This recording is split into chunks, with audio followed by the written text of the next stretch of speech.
All right, hello Guild Wars 2 gamers. Today is Friday, February 6th. Date doesn't really matter. I'm just so used to saying that because of the news videos.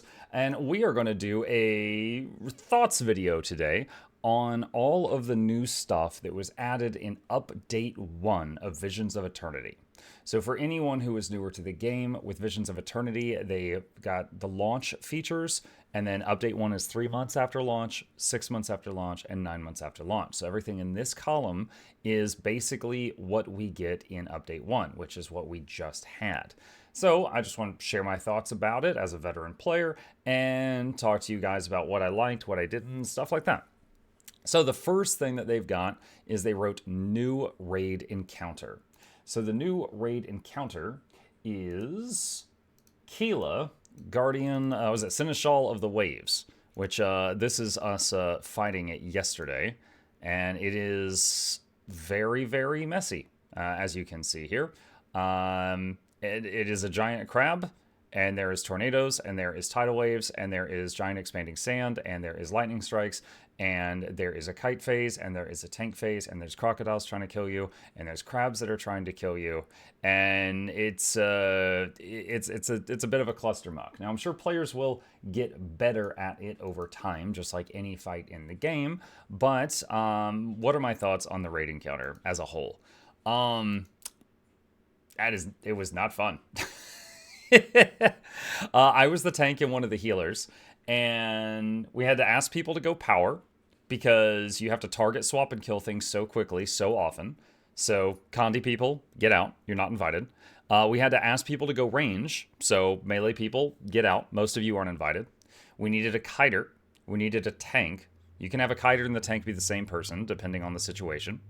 You need a large boon application radius. So, if your tank is one of your healers, if they have a boon radius less than like 600, they're not going to be able to reach the party because they're on the other side of the crab, they're getting knocked around, and their boons will not reach the group. So certain classes that provide boons were out because their boon application radius was too strong. You need stability spam. So certain certain classes couldn't keep up with that, and you needed stun breaks. Okay, fine, stun breaks. It was so specific what you needed. And again, I'm sure we'll find ways to cut corners in the future. But like if you're tanking, there are moments like, it will stun you, it will run away to somebody else, it'll come back. That's another thing. I don't even know if this is a bug. The boss will hit the tank, then run over and punch the farthest person, then hit the tank repeating. So the boss is just zooming all over the place like it's just on crack the whole time. And occasionally picks you up and throws you over its shoulder, occasionally stuns you. The stun, once you memorize the animation, you can try to prepare stability or a stun break. The throw, you can't block it in any way, but there is a way to sidestep the animation. But it took me a while to figure that out. But there's just a lot of moments that you can't hit it because it's running away from you, or because you're stunned, or because you're getting thrown, or because you're dodging the throw, or because you're dodging the red cone, or the red half circle on the right, or the red half circle on the left. It's just like there's very little time to actually play the game. And so it's just annoying, honestly. It was just really annoying. The kite phase it's fine. It was just a phase. But if your tank does not have a very large amount of mobility, then that's another job that you need. There's this artifact you pick up. Whoever's holding the artifact is the tank, and you need to use the special action key to toss it to someone else. If you can't outrun the crab during the kiting phase. If the crab reaches you, you just die. If the crab reaches the artifact, everyone dies. So I'm probably not going back. That fight, like, I'm hoping the ping pong thing was a bug and they're going to get rid of that. But any fight that's this specific on what you need for it is going to be the fights that people skip, like for the daily bounty. Like when the daily bounty comes up and it's like, oh, it's the crab, people are going to be like, oh, I'm going to skip that one. I'm not going to do that one, So yeah, in my opinion, like as someone who sometimes enjoys tanking, the funnest fight to tank in the game is Deimos. It's challenging, but it's not so challenging that you can't get it done with like a pug and stuff like that. And there is like a rhythm to it. And still, if you make a big mistake, like if you fail to dodge one of the pizza slices, you just get knocked off the platform and it's an instant death, stuff like that. But it's an enjoyable encounter. This was just an exercise in frustration. So, not a fan of the crab fight or any fight that needs like stuff this specific. But there will be people that disagree with me, and that's okay. I would say, like, if you're in a static group of people and you play together like all the time, then this might be like a non-issue for you. But whether or not you enjoy it is up to you. Beauty in the eye of the beholder and all that stuff. Challenge mode was the next bullet point on their thing. The challenge mode is getting added in a few weeks. It is not yet in the game, and they do this normally when they release a new raid fight. They will release it, and then they will like check for bugs and things like that. There's already one that's been patched at the time of recording this related to the crocodiles that spawn on the crab fight. So challenge mode will be out in a few weeks, and it will be even worse. So that's it. That's my thoughts on that. I've already got all the footage. I know the fight. I'm going to make a get to the point guide for anyone who needs it in the future. But I honestly feel like, unless some stuff gets tweaked on this, it just simply, for me, wasn't enjoyable. But if you just really like the challenge, because it was challenging, you might like it. But I'm just sharing my own thoughts here. So that's it for the crab. I'll probably make that guide and never do that again, unless something changes. All right, the next major bullet point of what they released in this update was fashion templates. Drama! All right, fashion templates. Everybody knows about this. They added this system here, or you go in here. They've already done a hot fix since the time they added it, where it is now free to load your equipped fashion into the template. That way you can access your dyes at any time. Anything that you used to be able to do with fashion with the wardrobe, you can still do now for the same cost in transmutation charges or less, but it takes more button clicks. And then on top of that, you have all the new features like apply on equipment change or hang on. Excuse me, hiccup. Apply on equipment change or exporting the template or importing a template from somebody else, things like that. So why drama? Well, we lost QOL. We lost quality of life. The way that we used to do it was very easy to understand and required just a few clicks. The new way requires one or two more clicks, and it's more complicated understanding it. I cannot count how many times on stream I've had to explain how the system works to somebody. And if you take a product that your customer already had, and then you make it more complicated, people are not going to be happy. And I think that's totally fair feedback. Now, there has been quite a few people that have just been, they misunderstood it, and then they've been spreading how they understood it, which is just misinformation.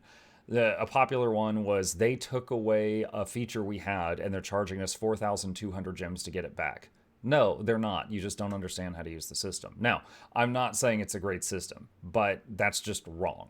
That we did not lose functionality. We briefly lost the ability to dye gear that wasn't in our fashion templates. So dyeing gear would require a transmutation charge, and they fixed that, I think, 24 hours after the patch hit. So there was a brief moment where that functionality was gone, but that's been fixed. Why are you here? Anyway, back to this. The pet will take care of it. Ranger privilege. All right, so fashion templates. What do I think is going to happen to them? I have said since the beginning that it might be nice if they did something where they had a tab that just said current and it just worked like the old way. And then after that, you had fashion templates. And maybe that might appeal to everyone, but I'm not a programmer. I have no idea how difficult it would be to code that. Whether or not they're going to keep the system, I'm not sure. They do seem to be doing a bit of damage control. On their Twitter, they posted yesterday, like, we've released a guide on how to use the fashion templates, and it was just 95% complaints underneath.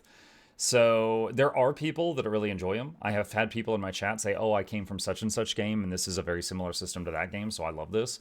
There's also some other creators like Lorenity, I know is really big on it. I saw her already set up 9 fashion templates with a bunch of outfits. It was, something that was her jam. For me, I'm fine just using one fashion template to decorate all of my outfits.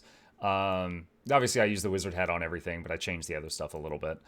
But it it is less convenient. You know, if I'm like, oh, I want to change my gloves on this set. So here's this one. So this one has like chains and stuff. I'm like, oh, I want to change my gloves on this set. I have to go to fashion template 1, go to build template 4, right click this, load equipped fashion, hit save, go to the gloves, change them, hit save, hit apply. You know, or go to gloves and just say like, what is it? Apply to this slot. You know, if I want to do that. So yeah, it's a little less convenient. So I totally get the people that are like, hey, I'm not really a fan of this. You know, again though, there are some people that are just spreading misinformation. I'm not down with that. But the people that are just like, I understand how to use the new system and I don't like it, totally fair. Totally fair. But two main things. I think it would be cool if they added a tab at the beginning that's like a current equipment tab, and then if they had an undo button. So like if you're in your build and you mess up you mess up your build here. Like if we go to like this and I'm like da da da, and I'm like, yeah, you know what? No, I don't like this. You have an undo button. I don't know how difficult it would be to have an undo button over here for your gear, or sorry, for your fashion wardrobe, but an undo button I think would be really nice. Also, down here, I've heard from people that have clicked on like these by accident, and they basically just like overwrote and erased a whole set of fashion on one of these. And I haven't done that, but I could see that'd be frustrating. Like, I personally will never need this feature and kind of wish I could just disable it. But as it stands now, I just make sure not to click it. So that's the thing. Those are the changes. If I were in charge of fashion templates, that's what I would change. Were you not in charge of fashion template? No. Okay, so look, I got invited to co-host the stream where they showed them off, and I said sure, and it was a lot of fun, and that was it. It was just like a fun thing.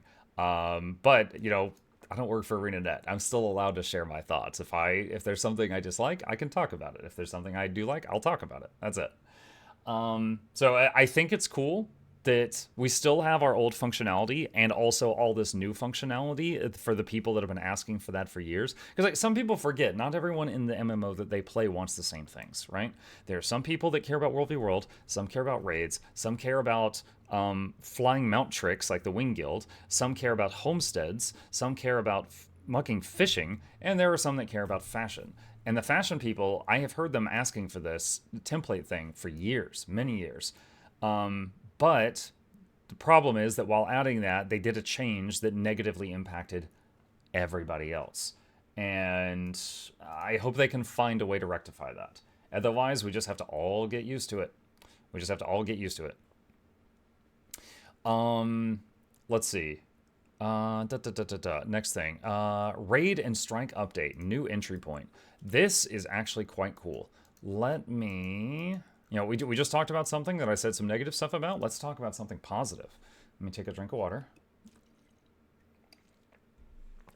Muck, did you clear the new raid Keela? I did. I have cleared it once. I know the fight now. And loading in here as fast as we can. Okay, so for anyone who hasn't been in the Aerodrome, this giant red portal has been added.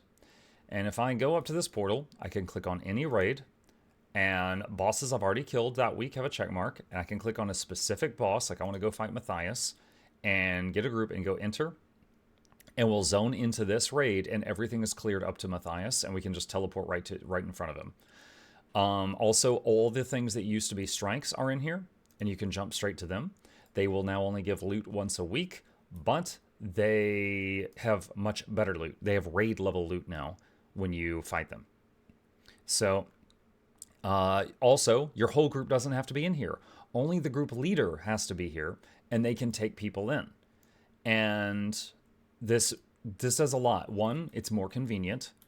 Two, you have more sources of legendary insights, which you get one legendary insight per boss kill. There are now way more sources of that via the strike bosses that became raid bosses and the raid bounties and achievements. For anyone who hasn't seen it, you go to achievements, daily raid bounties.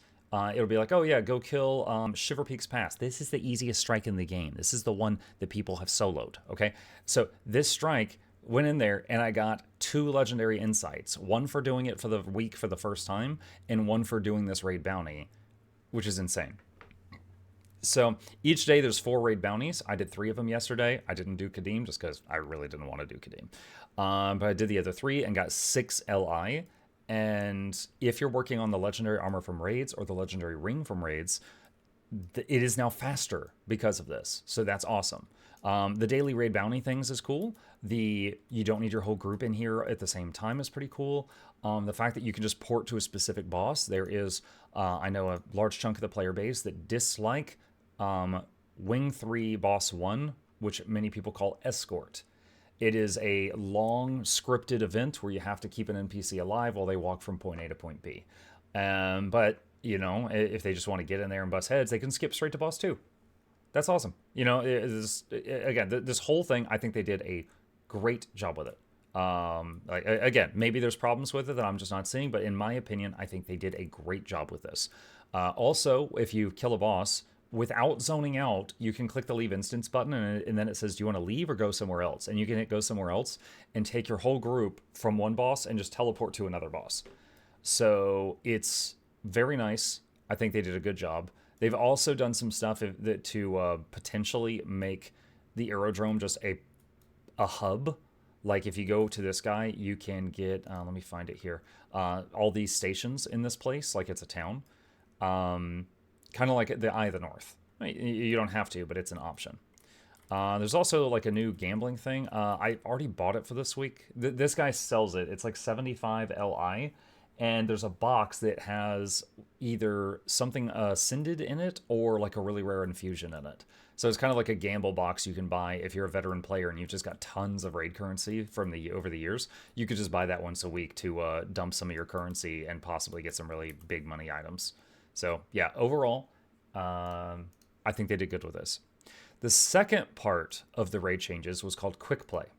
Quickplay, they took like, I don't know, like 7 or 8 different fights that were strike missions, and they added them into what's called Quickplay. So you go to LFG, and you go to raids, go to training, and there's this button. First off, I think it's very easy to miss this button. I think new players are not going to find this button unless they just stumble across it or someone else tells them about it. However, functionally, it works pretty good. It basically takes you, slaps you with 9 other people, puts a really strong buff on all of you, and then dumps you into a raid. The buff gives you very high life stealing, and that's meant to cover you in case you don't have a healer, because it doesn't check if you have a healer. And then you will get like way more survivability, and you can be rezzed even if you're full dead. Now, usually, you know, there's a player is up, or a player is downstate, or a player is dead. If they're downstate, you can revive them, but if they're dead, they're dead. In most raids, you can't res them. But in Quickplay, you can res people even if they're full dead, just like you can in Fractals. It's just a long process. Overall, this is pretty good. My main point of feedback would be, because the whole point of this is like the rewards in this are not as good as the raid ones, which are once a week, but these you can get each day. Also, there is a thing in here, let me find it, raids, weekly quick play raid encounters. So every encounter you do gives you another bonus loot chest, and then after 5 you get 3 LI, and after 10 you get 3 LI. So if you do 10 quick play raids, or quick play raid encounters each week, you'll get all these chests plus 6 more LI. So that's some more stuff. So the Bone Skinner is in this, and the Bone Skinner was a joke because, again, everybody is super durable with crazy lifesteal. Like there were moments where I saw people stand in puddles that, and on normal Bone Skinner would they'd be downstate like that, and they were just sitting there attacking the boss, and I was healing them through it, and I was like, oh my god. There was a moment in Kanang Overlook on the phase with the giant robot plus the sniper, and someone had a red circle, and they turned and ran right into me and blew me up, and I went downstate, and I'm like, oh shoot. And then the robot did the laser beam, the big Kamehameha, on me, and I was like, oh, I'm dead. You know, because I was downstate, I was getting up, but I was like, oh, the beam. My pet was doing lick wounds on me, which is the equivalent of one person reviving me. He does the laser, and my pet plus like one other person who came running up healed me and revived me through the laser. That would never happen on normal mode. But the buff is so strong. So there are only two ways I have seen someone be able to really wipe in the quick play. One is an Aetherblade hideout during the moment where there's the 3 rotating circles and you have to stand in the correct one, and the other 2 you get killed. If you don't know the mechanic and you stand in the wrong one, you die. It doesn't do a damage check, it just says you're dead. The other one is Old Lion's Court. I am shocked they put Old Lion's Court in here, because they didn't put every strike into this thing. But Old Lion's Court has mechanics where if you interrupt when you shouldn't have interrupted, the whole squad dies. Or if you don't interrupt when you should have interrupted, the whole squad dies. It's not a damage check, so the buff doesn't help. It's just a, you die, and that's it. So I got an Old Lion's Court at one point, and I quickly was like, hey, can we not interrupt the first one, then interrupt the second? And everyone's like, yeah, sure. And then someone accidentally like AoE interrupted like 5 minutes into the fight and killed us, and then we got it on the second try.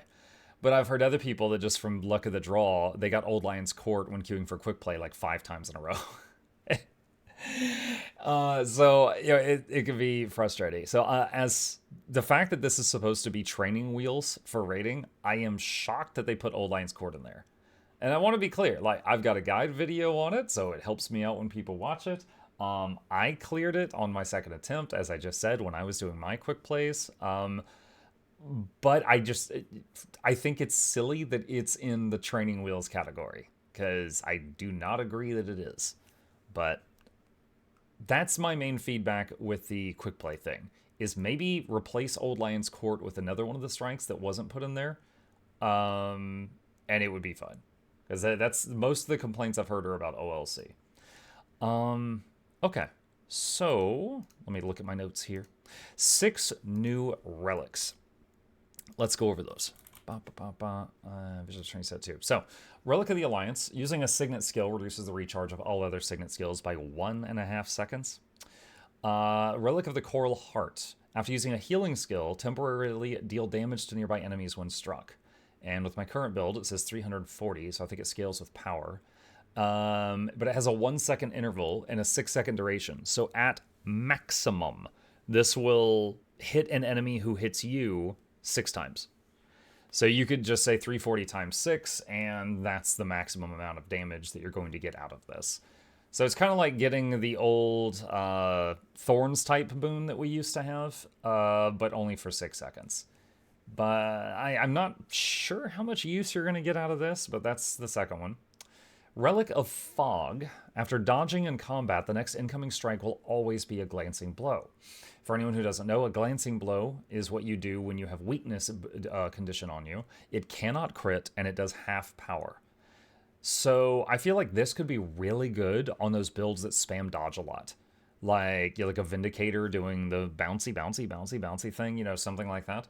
Any build that dodges a lot, this would drastically reduce the power of an incoming hit in between each dodge. So, could be good. Relic of the Forest Dweller. After using an elite skill, launch bubbles at nearby enemies. Enemies struck by the bubbles become trapped and float for a short period of time. So when you use an elite skill, you instantly fire out 3 bubbles to 3 nearby enemies within 600 range, and it's a 3-second float on each one. It is less in PvP, but we're looking at the PvE numbers here. So, and it does 300 CC. This could be good. If it's got a 30-second internal cooldown, so as long as the elite skill has got a cooldown that's that long or longer, it would happen every time you used your elite. But I don't know. In some situations, having a big AOE CC on your elite skill could be fun. Plus, it makes me think of Nami, trapping people in bubbles. The mermaid from League of Legends. Relic of the Nautical Beast. Create a tidal wave that damages enemies and heals allies when you do a combo with a water field with a leap finisher. So a couple things come to mind. Druid, when they put down like Healing Spring, their Mace 3 is a leap finisher, and then they could easily do that through a water field. Scrapper with their Mace or Hammer, if they are doing support, they could use Medkit to put down water fields, and then they could use this. And Tempest, like there's a few classes that can make use of this. And it's a 1k damage 1k damage base, 1600 healing with my current gear right now. Hold on, let me try. This is a heal set. What does that do? Okay, so this is with my healing gear, which is for tanking. So it has like low power but high healing power. Now it's 399 damage, 2800 healing. I also don't know the size of the tidal wave, but there are some classes, Druid and Engineer come to mind, that could do a mace leap finisher through a water field very frequently. And yeah, that 2800 healing is nothing to scoff at. Like, that's like almost half a glyph, and it has no internal cooldown that I can see. So I haven't done any testing with this, but I feel like this has promise. Relic of Shackles. Morgana from League of Legends. Tether yourself to an enemy after you immobilize them. Deal damage to enemies that are still in range of the tether when it expires. Each enemy can only be tethered once per interval. So if you immobilize someone, a beam appears between the two of you. If you can keep the beam up for 5 seconds, which means staying within 600 range of them, it then does some damage and a 1-second stun. In PvP, it does not do the stun. It just does a bit of damage after 6 seconds. So I think in PvP this is terrible. But in PvE, I don't know. I also wonder, because it has a 10-second internal cooldown, if I use Entangling Roots and I immobilize 3 enemies at the same time, and this goes off, will it only hit one of them or all 3? I'm not sure. So I find this interesting that it's in the game. As far as usefulness, I can't immediately think of anything that would be like crazy useful. As keep in mind, this triggers when you immobilize them. So if they don't have a cleanse, this is definitely going to go off. But then, is it even worth a relic slot? The damage is so low, I don't even know if it's worth a relic slot. Yeah, it is similar to Magus Chains on Spellbreaker for sure. But those are the new relics, and that's my thoughts after looking at them at a glance. Let's see. All right, so the next thing is the new legendary ring. I'll do another drink of water. One sec. Okay, so new legendary ring is Endless Summer. It's the one with the little sand castles and the crabs doing the crab dance around you. And if you unsheath it, then there's like water and fish splashing around you. I have already put together a guide on the new legendary ring. Noxxi is editing it at the time of recording this. The new ring, like a quarter of what you need for it, is basically going and doing like a little quest line. It doesn't cost you anything but your time, and it's pretty cool. It was a neat little story where you're gathering pieces of the ring from around the world. But other than that, 2 of the 4 major components are the same as Salaki Morpha Legendary Rebreather and the Etheric Anchor Legendary that came out recently. So those things, you will be getting the what is it called? It was like Gift of the Peoples and Gift of something else. But those 2 things are expensive, especially if you've already made them once, because it's like, you do certain achievements and then you get it as an achievement reward, this component that you need. But if you need a second one, you got to buy it from a vendor, which is a couple hundred gold. So it's a lot more expensive making this ring if you already made the Rebreather or the Etheric Anchor. And then the last component of the ring is just a whole bunch of gemstones. So for a veteran player, if you spend a few hours doing the part of the ring that's like a quest line, the other 75% of the ring is just dump a whole bunch of money in a hole, and you can have this thing done in a few hours. I recorded myself doing the parts of the ring that were like new and unique so that I could make the guide on how to get it. And then I just stopped there because I've already got 2 legendary rings and I didn't want to spend 1,000 gold finishing it just to have it. So the other legendary rings are Conflux and Coalescence, but for new players going forward, you've got options now. You can get 1 Legi ring from raids, you can get up to 2 Legi rings from World v World, and you can get up to 2 Legi rings from Open World. How much gold? The new Legi ring is 600 gold and 600,000 karma minimum because of items you have to buy from vendors. You cannot avoid that. It can be much more expensive if you just try to blast through it. Like there's a part where you need 250 coral orbs, and if you don't want to gather those and you just buy them off the TP, that's more money spent. Stuff like that. So yeah, minimum, even like just getting the stuff you have to get from vendors is 600 gold, 600,000 karma, but more if you want to rush through the end.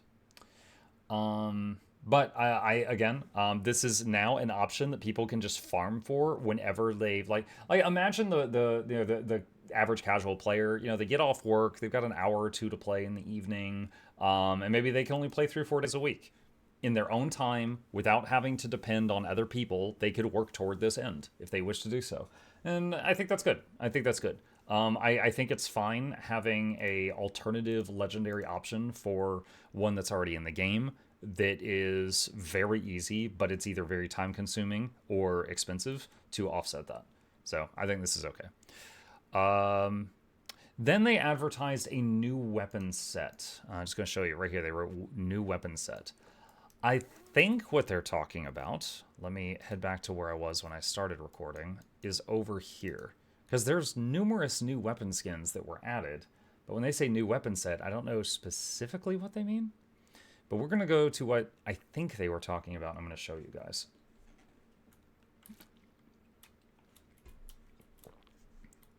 All right.